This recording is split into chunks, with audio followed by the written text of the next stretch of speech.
Happy Friday, Elsie. I'm Elena Sarin. And I'm Julia Nara. Welcome to your 23rd installment of Tribe TV. Today we're going to be taking a look at some classes doing dissections and spill or fill your guts with some of our own teachers.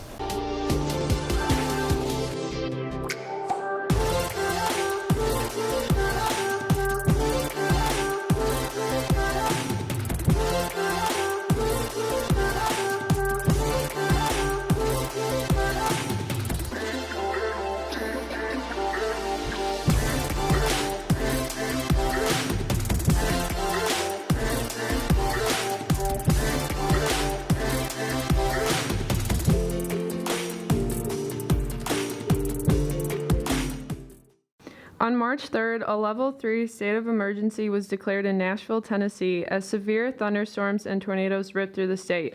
Wind speeds reached up to 165 miles per hour. 25 people were confirmed to have been killed during the storms, and 18,000 people were without power. The overnight disaster caused major damage and destroyed homes, businesses, schools, and churches across 4 counties. I definitely feel for all the people affected by the tornadoes in Tennessee right now, and I hope that they get all of the resources and help that they need to recover. You know, this topic is really interesting to research. I knew about the tornadoes, but I didn't know how many people were actually affected by them at first until I started reading more about it. You know, another thing that's affecting a lot of people is the coronavirus. Oh, yeah.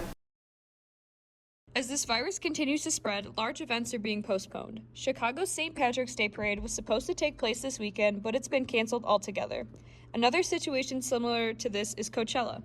This music festival usually takes place in early April, but it's been postponed until October due to concerns with this virus. I'm kind of concerned about the coronavirus affecting everyone because I don't want Lala to get canceled, and I'm really looking forward to it. As this virus continues to spread, make sure you guys are taking extra precaution and washing your hands a lot. Now let's go look at some dissections that happened in DVP's classroom.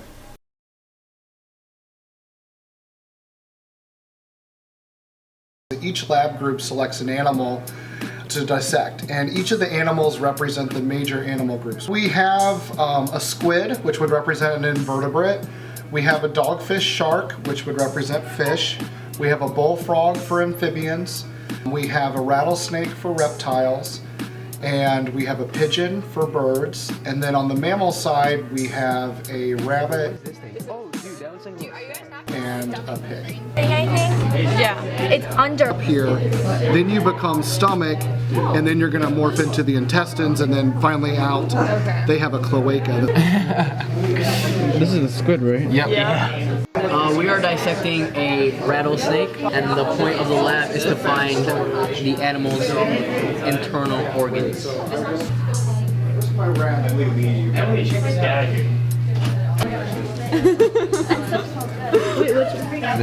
Because it's decayed. Dude, am I gonna make it in the yearbook? We are dissecting the jackrabbit, and it's pretty big. It's pretty fun. It's like a treasure hunt, kind of, but more gross.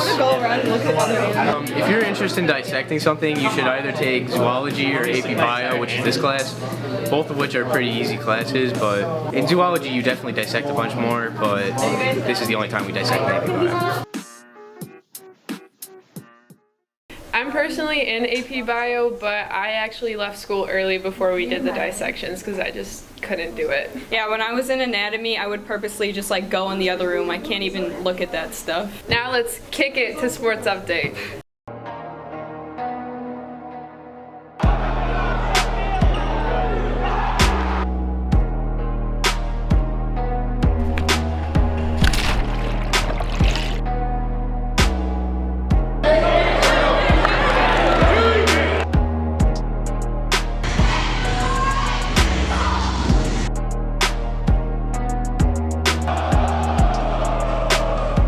Lake Central Varsity White won the Indiana 1A state championship this weekend at Midwest with a final score of 3-2 over Hamilton Southeastern.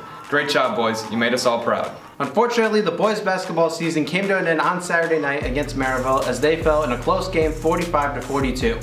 We would like to congratulate the 4 seniors on a great career here at Lake Central, and we would like to give special acknowledgement to Nick Anderson, who finished his career with 1,000 career points. Throughout the season, he set the school record for 3-point field goals with 96 3-pointers, and as we mentioned last week, he has the school record for most points in a season with 624 points. Congrats to him and the rest of the boys basketball team on a great season. This week, we sat down with Athletic Director Mr. Enyart to see what the process is of hiring a coach right here at Lake Central. After vacancy, it's posted online for a 10-day period. We set up the committee.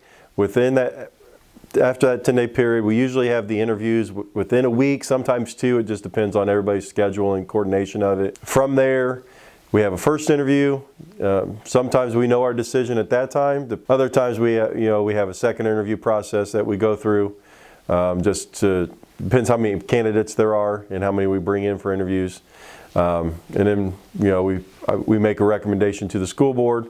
The school board then, as long as background checks are passed and everything there, they would approve it at the following school board meeting. Obviously, with the renovations, we have one of the premier facilities in the state of Indiana. We offer a lot of opportunities for coaches as far as additional trainings, with the weight room. But then just the kids and people. We have a lot of people that are highly invested in their athletic career of the students here. What is lost sometimes is education-based athletics. We're education first, athletics second. But it's always great to be a part of Lake Central with the parents, the involvement of the community, and the kids that we have that are participating here at Lake Central. It's twofold. Sometimes it's easy to replace them in the fact that they've ran a successful program, and people are highly interested in coming to Lake Central. Sometimes you have such a successful program, people aren't as interested because that's kind of can be scary for some people as far as the expectations are different here for a lot of our sports where they may come from. But as far as people,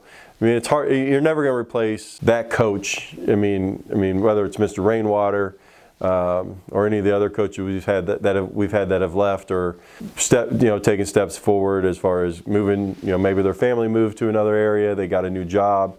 So as far as the personal relationships, you don't replace that. You just try to hire the best coach to continue leading the success of that program moving forward. Big congratulations to the gymnastics team as they placed second at the Portage Regional this past weekend. The girls had a team score of 113.225 and advanced 10 girls to the state finals down at Ball State this weekend. Once again, sophomore Chloe Amanatidis had a great day for the team, and it was enough to give her this week's Athlete of the Week as she broke the school record for all around with a score of 38.475. Congrats to her and the rest of the gymnastics team, and we hope to see them do big things down at Ball State this weekend.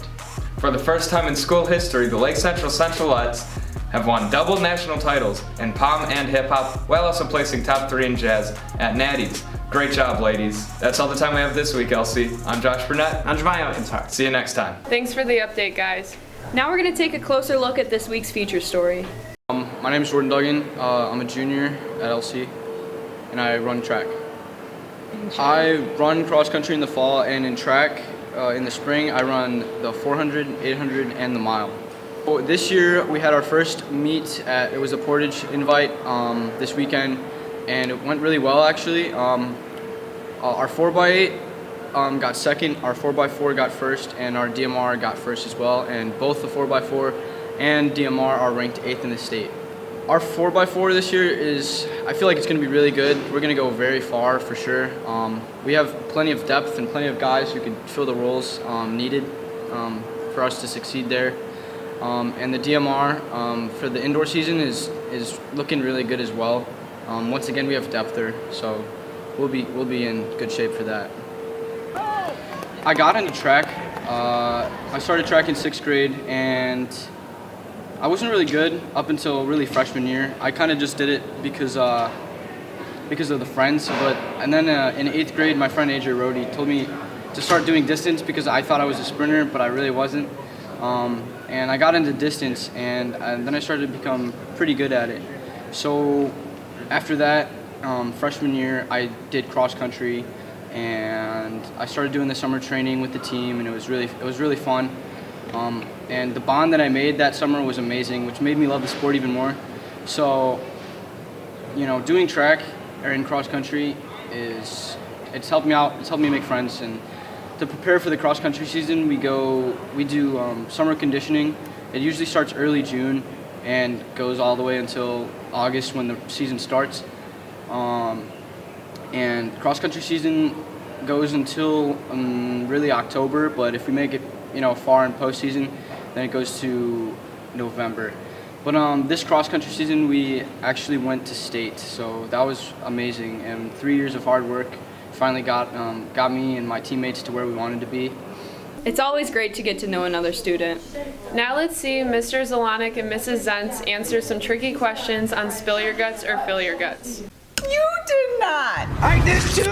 Oh. Okay, this is not looking so good. This is not. Is there anything you wish you could teach, but you can't? It's not a tough question. But I would love to teach like a foods class, consumer family science. Like I think I would enjoy to teach a foods class. I do enjoy cooking. Switch it. Maybe the shrimp shake. Shrimp shake. What's the worst thing you wanted to say to a student but didn't? Oh no. Slurp crap. some shrimp. Okay. Oh, I smell it. Okay. Can I? Maybe I can say something. What is it? I got this. I'm a beast. Oh, Zentz.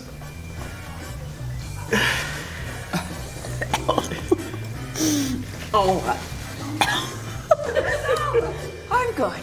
All right. Ooh, yeah. There's one for the team. I'm going back to that. Aw. Okay. Belly surprise. All right. Do you have a knife? What is one thing you hate about Lake Central? I'm gonna eat. Okay. Just pick it up. No, that would be weird. It's gonna drip and drool. I don't think it matters at this point. It's like pate.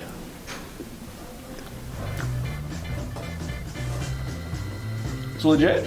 All right, I don't mind it. It's just as like lunch. It's like eating at Subway. No. I mean, just turn the straw. Oh. Who do you think is the meanest administrator? The meanest administrator. Wow. Oh. All right, I'll try this. I'm not throwing anyone under the bus. Our administrative staff is amazing. Don't drink out of my straw. And I'm going to now vomit. Don't drink out of my straw. Oh, God. How did you drink that? You didn't drink it, Yes, did I you? did. Yes, I did. My eyes got watery. Are you serious? It was good. It was good. Yeah, right. It's making me gag, even as I put it up to my lips. No, I can't do it. Yes, you can. You can mind over matter. Take it.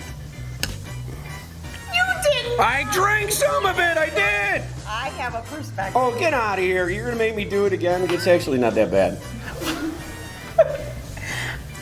You did not. I did too. Oh. The only one that was disgusting was shrimp smoothie. It's the texture of things. The texture. There's absolutely no way I would have eaten any of that. That's disgusting. No, that was actually so gross. Shout out to them for actually eating the food. But let's finish out our show with everyone's favorite segment. Hello, Lake Central. This is Mr. Begley talking about some common sense of ways of staying healthy and preventing getting sick by hand washing.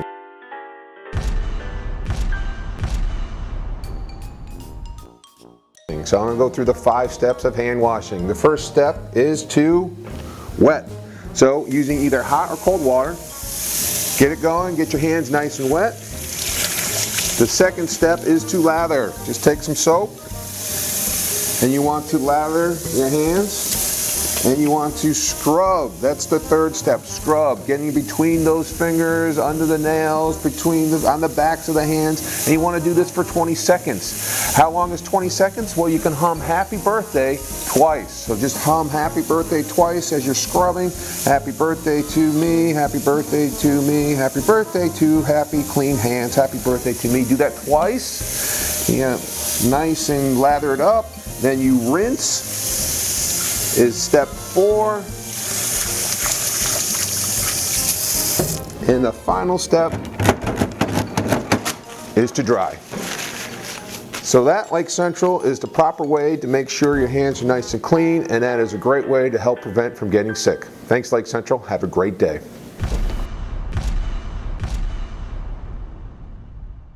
That's a wrap. See ya, LC. I'm Elena Sarin. I'm Juliana Arat.